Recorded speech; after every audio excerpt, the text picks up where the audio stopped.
ব্যারাকে বসবাস শুরু করেন। 21শে ফেব্রুয়ারি মিছিলে গুলিবিদ্ধ হয়ে দারুণ আহত অবস্থায় তিনি 7ই এপ্রিল শহীদ হন। আবুল বারাকাতের বাড়ি ছিল মুর্শিদাবাদে।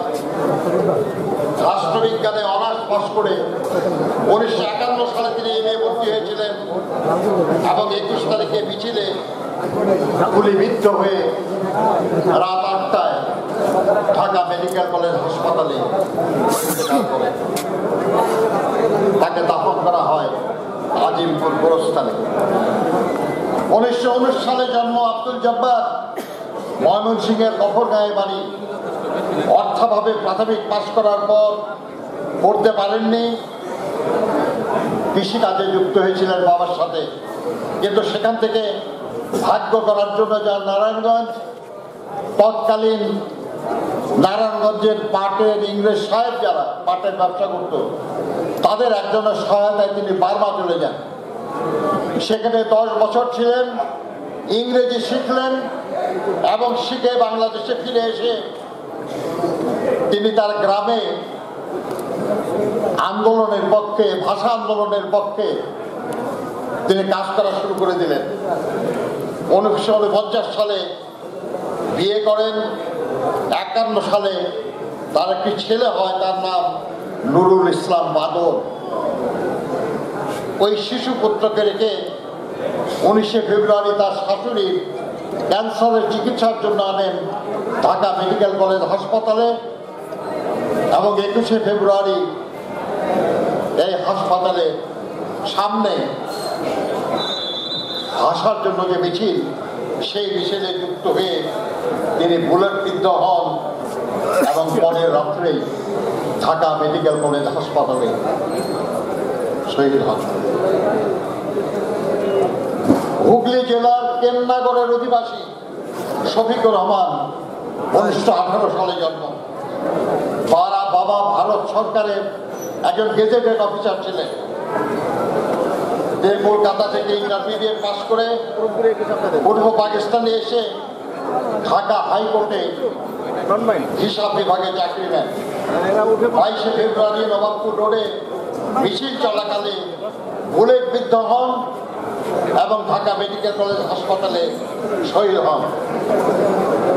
অনেকের মতো তাকেও পুলিশ অজ্ঞাত পরিচয় বলে মাটিতে পুঁতে ফেলে। পরে তার আত্মীয়রা তাদেরকে খুঁজে বের করে। তার এক ভাই ছিলেন ঢাকা মেডিকেল কলেজের ছাত্র, তিনি সহজে তাকে বের করে নিয়ে আসেন। বন্ধুরা আমার, এই 5 জনকে আমরা চিনি, তারা 21শে পদক পেয়েছে। কিন্তু মোহাম্মদ হাসিমের ছেলে আব্দুল আওয়াল 22শে ফেব্রুয়ারি যে শোক র্যালি বের হয়েছিল সেখানে যুক্ত হয়েছিলেন। সেই শোক র্যালি ভেঙে দেওয়ার জন্য র্যালির উপর ট্রাক চালিয়ে দেওয়া হয়, আর সেই ট্রাকের চাপায় পড়ে নিহত হন এই অবিবাহিত রিক্সা চালক আব্দুল আওয়াল। নবাবপুরের রথখোলায় 22শে ফেব্রুয়ারি গুলি করে হত্যা করা হয় 8-9 বছরের একটা কিশোর ওহিউল্লাহ। কেউ কেউ বলে নবকুমার ইনস্টিটিউটের প্রাথমিক ছাত্র ছিলেন তিনি, কেউ কেউ বলে তিনি ছিলেন পথ শিশু। কিন্তু এই একজন শিশু, তিনি মারা যান। তার বাবা হাবিবুর রহমান ছিলেন একজন রাজমিস্ত্রি।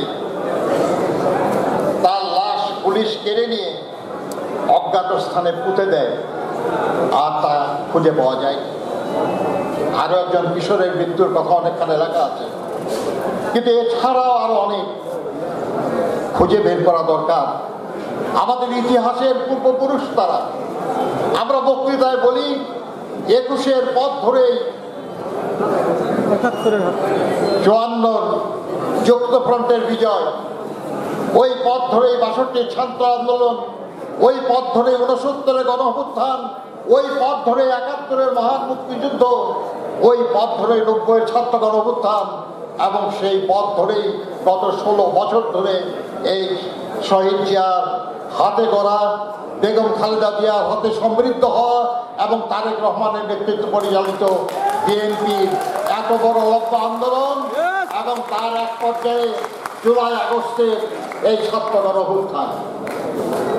আমাদের শিকড় যদি সেটা হয়, এই শিকড় সম্পর্কে আরো জানার, আরো বোঝার, তাদেরকে আরো ভালোবাসার, আরো শ্রদ্ধা করার দায় আছে আমাদের, দায়িত্ব আছে আমাদের। আশা করব আমরা সেই দায়িত্ব পালন করতে সক্ষম হব। আপনাদের অনেক ধন্যবাদ। আল্লাহ হাফেজ। বাংলাদেশ জিন্দাবাদ। শহীদ অমর হোক। বেগম খালেদা জিন্দাবাদ। তারেক রহমান জিন্দাবাদ। মহান শহীদ দিবস অমর হোক। ধন্যবাদ আমাদের শ্রদ্ধাভাজন নেতৃত্ব নজরুল ইসলাম খান ভাইকে।